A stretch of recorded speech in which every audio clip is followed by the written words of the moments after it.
Oke, tadi kita sudah melihat yang real-time GI, sekarang kita lihat satunya, yaitu baked GI. Perbedaannya apa sih? Ya, bisa terlihat di sini, atau dicoba aja langsung. Ya, mari kita coba. Jadi, dari scene yang ada ini, ya ini saya lanjut dari GI latihan sih, nggak apa-apa deh ya. Nggak masalah. Kalau real-time GI-nya saya matikan dengan auto-generate-nya saya matikan dulu. Ya, real-time global illumination-nya saya matikan, dan sekarang ganti big global illumination. Belum kelihatan bedanya, tapi kalau saya klik tombol generate lighting, sebentar, ini saya ganti progressive CPU dulu. Tadi sempat berubah settingnya ya. Kalau saya klik generate lighting, maka yang terjadi adalah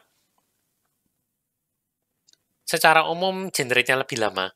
Nah, itu makanya kenapa saya matikan auto generate lighting-nya.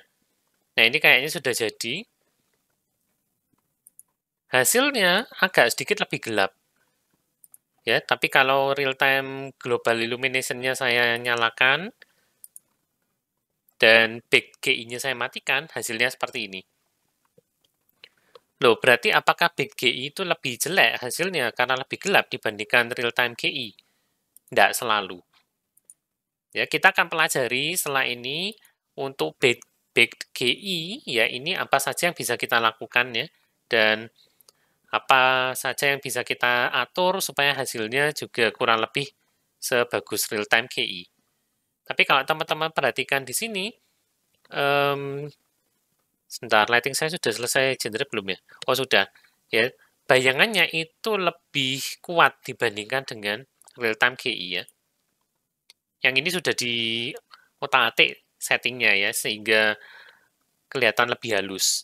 Nah, kita akan pelajari bagaimana caranya kita mengatur scene kita dan lighting setting supaya hasilnya bisa sehalus yang sebelah kanan.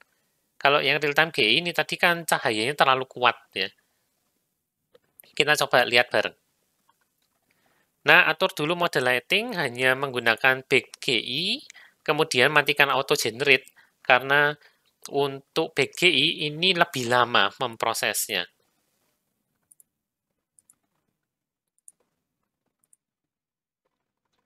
Nah, berikutnya indirect lighting itu hanya kelihatan waktu di bake dan hanya berpengaruh untuk sumber cahaya yang modenya juga bake. Mari kita lihat dulu. Si directional lighting saya ini modenya real time, makanya tidak terlalu berpengaruh. Tapi misalkan ini saya ganti baked, kemudian saya generate lighting, apa yang terjadi? Nah, di panel scene sudah kelihatan, tinggal nunggu yang panel game ya.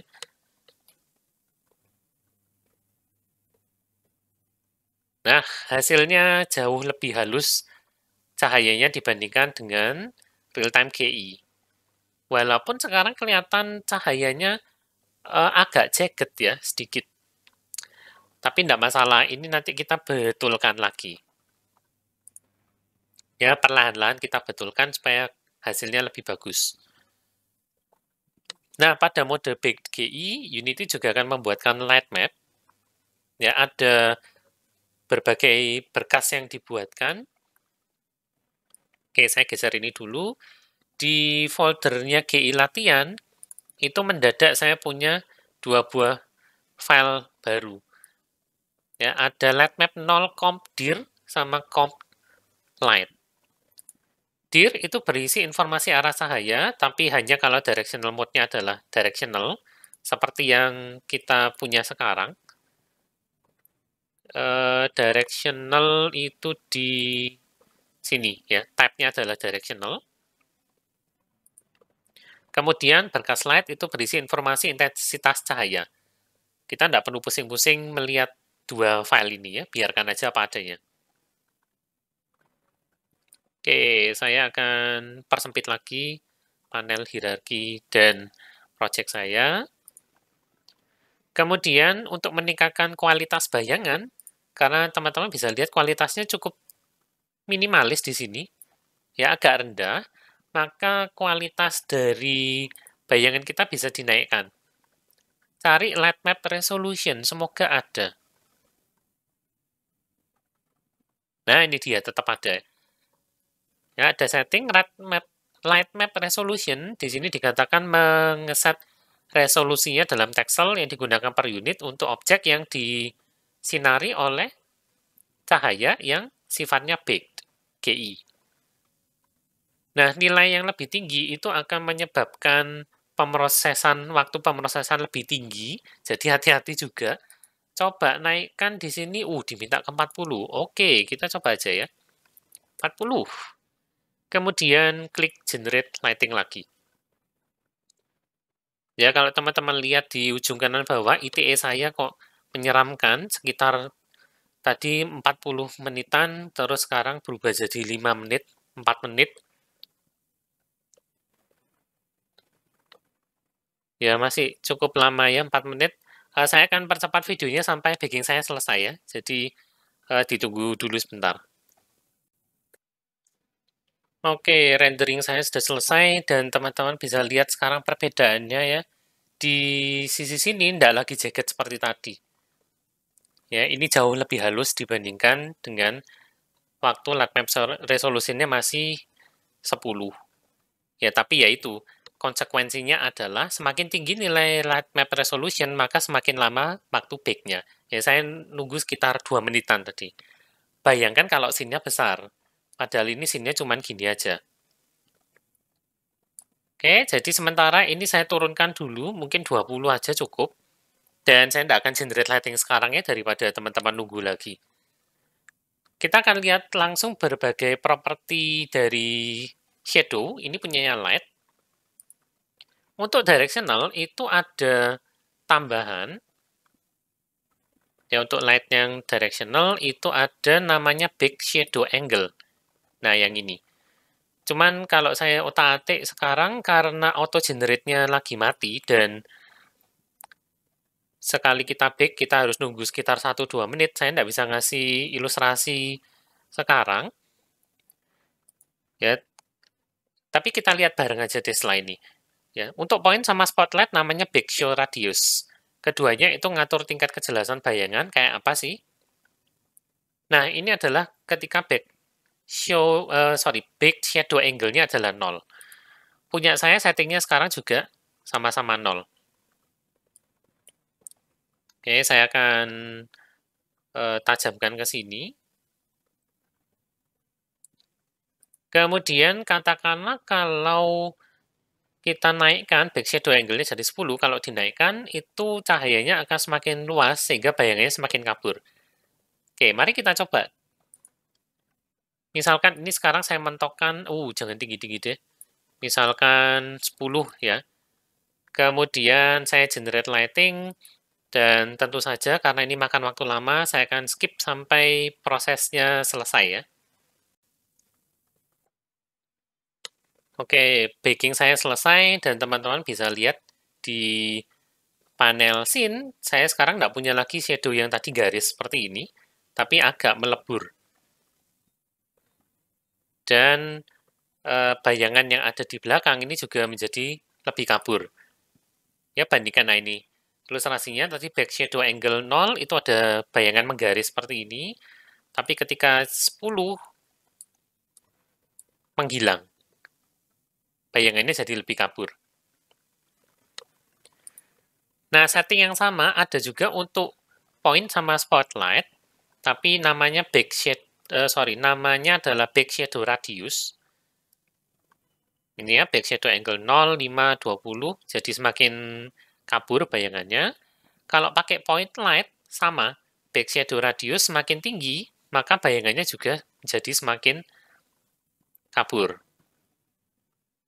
Oke ya, saya akan coba ilustrasikan directional light-nya saya matikan, ganti lagi dengan ceiling point light. Dan ini saya jadikan bake dulu dengan bake shadow radiusnya sekarang 0.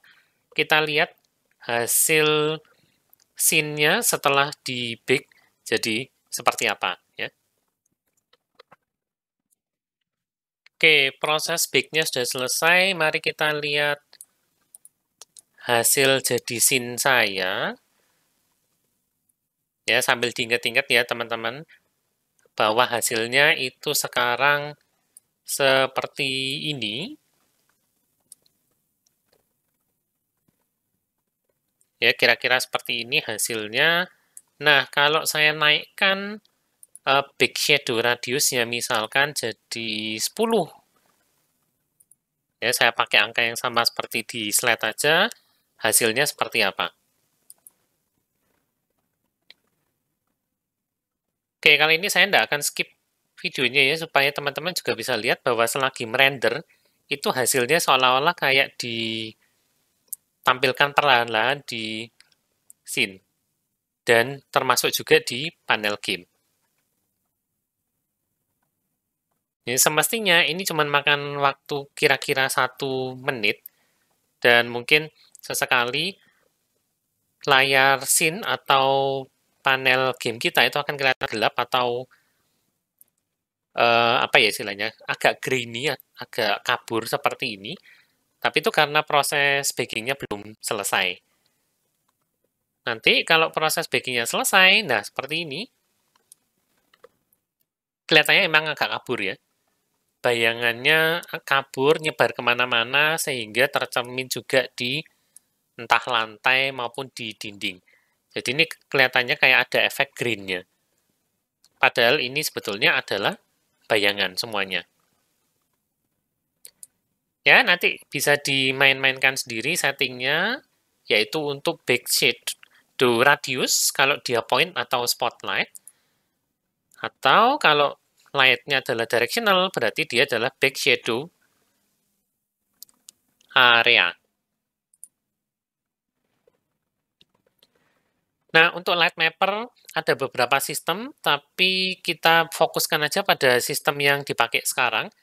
Enlighten ini dibilang sama Unity, mana ya?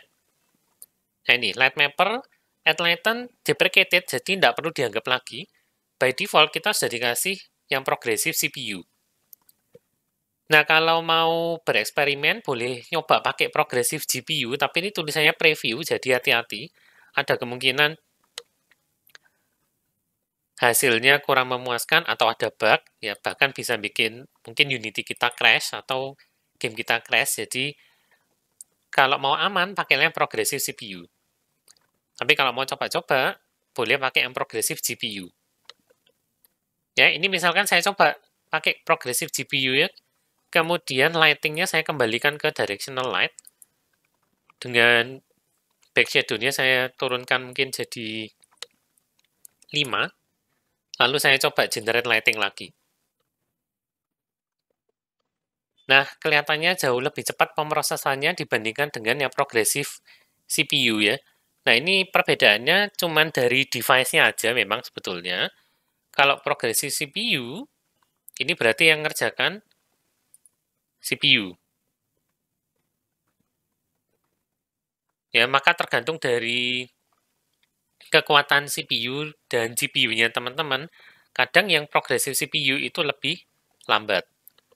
Ya, bisa terlihat di sini, begitu saya ganti progressive CPU, backing ITE-nya, progress bar yang ada di ujung kanan bawah itu terisinya kan pelan banget. Ya, saya coba force stop, semoga bisa. Sudah terlanjur sepertinya, tidak bisa dijadikan, ya udahlah. Mari kita tunggu sampai proses bakingnya selesai ya. Harusnya sedikit lagi. Nah, kurang lebih selesai sudah. Kalau teman-teman punya GPU yang lebih kuat, mungkin ada baiknya pakai progressive GPU. Ya, ini saya generate ulang. Teman-teman bisa lihat bakingnya jauh lebih cepat. Nah, seperti ini sudah jadi. Ya, bisa dicek juga baking device-nya. Ini menggunakan GPU ya. Di tempat saya GeForce GTX 1650.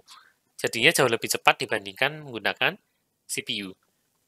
Tapi sekali lagi, karena ini preview, kadang-kadang mungkin tidak bekerja sebagaimana mestinya, kadang-kadang crash, jadi hati-hati sedikit ya. Kalau mau yang pasti-pasti, gunakan yang progressive CPU. Cuman konsekuensinya adalah jadi jauh lebih lambat untuk proses bakingnya. Oke, untuk setting dari progressive CPU, saya harus mengembalikan progressive CPU sih, tapi di progressive CPU juga ada sebetulnya. Settingnya tidak beda jauh. Nah, ya, prioritas view ini artinya adalah memprioritaskan baking pada objek-objek yang dilihat oleh view, alias panel scene. Jadi yang tampil di sini itu akan dapat prioritas bakingnya lebih dulu dibandingkan dengan objek-objek lain yang tidak terlihat pada panel scene. Kemudian ada 4 pengaturan lain terkait dengan cara Unity menentukan warna dari sebuah pixel. Ya, kita abaikan aja, ini ada direct sample, indirect sample, environment sample, dan lain-lainnya. Bounces ini mempertimbangkan berapa kali cahaya itu memantul, dan seterusnya. Nah, metodenya path tracing itu kayak apa sih? Kira-kira seperti ini. Jadi, kita punya sumber cahaya, ya misalkan di atas, nah cahaya ini kan pasti mantul. Misalkan yang cahaya ini ke sini, mantul ke dinding, kemudian katakanlah pantulannya seperti ini pada titik P2, lalu dia tertangkap oleh kamera. Dengan cara yang sama, untuk titik P1 mungkin ada berkas cahaya yang mantul secara langsung, yang garis abu-abu ini, tapi bisa juga pantulan tidak langsung, yaitu dari dinding yang belakang. Jadi ke sini, mantul dulu ke sini, dan nilainya warna di titik P1 ini juga dipertimbangkan. Ya, di sini ditulis P1 ini akan menerima baik cahaya langsung dari sumber cahaya maupun cahaya tidak langsung dari pantulan cahaya ini. Sementara itu untuk titik P2 dia hanya menerima pantulan cahaya aja. Karena untuk sumber cahaya yang langsung ini terhalang oleh sebuah barang atau sebuah objek. Ya, ini cara kerjanya path tracing. Jadi untuk teknik path tracing itu tidak semua berkas cahaya perlu digunakan atau dihitung satu-satu, tapi hanya yang akhirnya sampai ke kamera aja. Untuk setiap titik pada sebuah objek yang terkena cahaya, warna itu akan dihitung dari berbagai macam faktor, bisa dari jenis materialnya, bisa jadi cahaya langsungnya yang jatuh ke titik tersebut, cahaya tidak langsung, misalkan dari hasil pantulan dari objek lain, dan pengaruh sekitarnya. Lalu hasilnya akan di rata-rata untuk bisa mendapatkan satu warna tertentu pada sebuah titik dari objek tersebut. Ya, itu cara kerjanya path tracing. Kemudian ada setting lain, direct indirect samples. Berapa jumlah berkas cahaya yang akan disampling dalam prosesnya path tracing. Semakin tinggi nilainya, hasilnya semakin bagus, tapi back time-nya naik. Yaitu pasti ya. Kemudian ada pengaturan untuk outdoor scene dengan directional light, 100 sampel itu cukup. Kalau indoor scene, gunakan lebih tinggi lagi. Ya, di sini direct samples-nya cuma 32. Kalau mau dinaikkan boleh.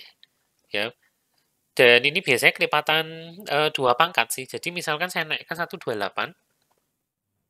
Tapi ini dengan progressive GPU ya. Supaya lebih cepat teman-teman tidak perlu nunggu terlalu lama waktu nge-bake-nya.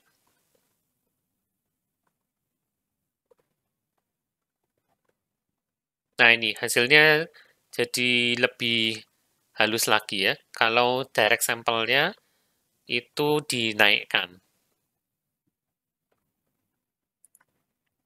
Oke, bounce berapa kali cahaya itu memantul untuk dihitung sebagai indirect light. Default-nya cuma 2, tapi boleh dinaikkan jadi 4.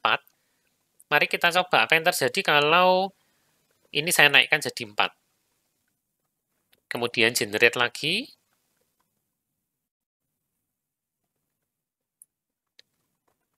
Nah, karena mantulnya lebih sering, pemrosesnya jadi lebih lama dan hasilnya lebih jelek ya, dibandingkan dengan, oh ini kayaknya berhenti di tengah-tengah. Di status bar saya tulisannya di force stop. Oke, saya coba generate lagi. Semoga bisa. Ya, kayaknya nggak mampu. Oke lah, bounce slide-nya saya kembalikan 2 aja deh.